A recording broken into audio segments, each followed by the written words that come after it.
Hi and welcome to another Watch Geek video. Today we take a look at a Seiko 7548-7000, which is the first mainstream quartz-powered dive watch Seiko made, as it was introduced in 1979, just 1 year after the purely professional quartz Tuna. The shape of this watch might look familiar, and the reason is that it shares the same basic shape as the legendary SKX-007. But unlike the SKX, this was not an entry-level watch. In fact, back in the 80s, this thing was priced about 40% higher than its mechanical brother, the 6306, as back then, quartz was the next big thing, and Seiko used it for higher quality models, while mechanical was slowly downgraded. Another testament to the higher-end nature of this is the fact it costed almost the same as an Omega Seamaster automatic. The case is 42.5 mm in diameter with a 46 mm lug-to-lug, making it look just perfect on pretty much any size wrist. Watch people usually praise Seiko Turtle as one of the best designs Seiko ever made, but after trying numerous times both the Turtle and the SKX, I have to admit I find this design much better. I honestly think this is the best shape Seiko ever made when it comes to a daily wear diver.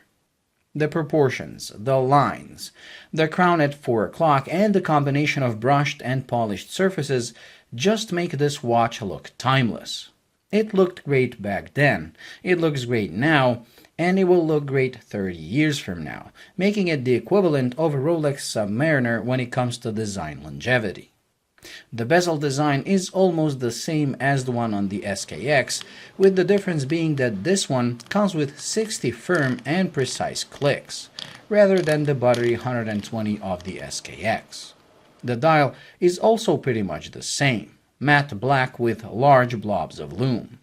Everything is printed, showing the no-nonsense utilitarian nature of the watch. There are no shiny, faceted markers or logos on this.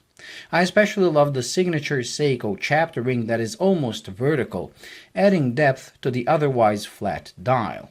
And I like the way water resistance is written in a single line with 2 colors. This model is water resistant to 150 meters, but that will be up to 200 meters in 1985. The watch is powered by one of the most robust and reliable quartz movements Seiko made, the 7548. Another testament to the quality of this series of movements is the fact another variant of the same movement was used in the first quartz Tuna, the 7549. It is a 5-joule high-torque serviceable quartz movement that is based on the mechanical 6309, sharing all the mechanical parts with it. That means servicing these is pretty easy, and if properly maintained, I really think these movements can serve you for a lifetime. They sometimes can suffer from damaged coils, but that is always a result of a careless battery change, as the screw holding the battery clip is very close to the coil, so a screwdriver sometimes finds its way into the coil by mistake. The prices of these keep steadily rising, and I think they will continue to do so in the future, as I do believe it is destined to become a future classic.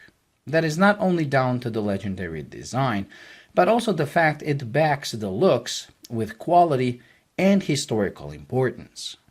This historical importance is even bigger when you know a blue-dialed Pepsi variant of the 7548 was worn by the famous General Schwarzkopf during the Gulf War. He wore 2 watches at the same time, a Rolex on one wrist and this Seiko on the other, which is why watch people sometimes refer to doing the Schwarzkopf when wearing 2 watches at the same time. Another famous wearer was Brian May, the guitarist of the band Queen, who wore his for decades, which is easy to understand given the do-all be-all nature of this model. He actually wore the updated 7548-7010 variant that had 200 meters of water resistance. Getting one of these shows you know Seiko history slightly better than an average watch person, as most people will opt for a Tuna when considering a worthy quartz by default.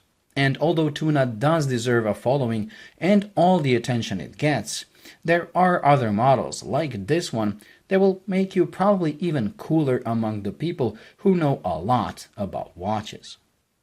Well, that completes this week's review, so thank you for watching. I hope you enjoyed and found it useful. If you did, please like and subscribe, and until the next video, bye.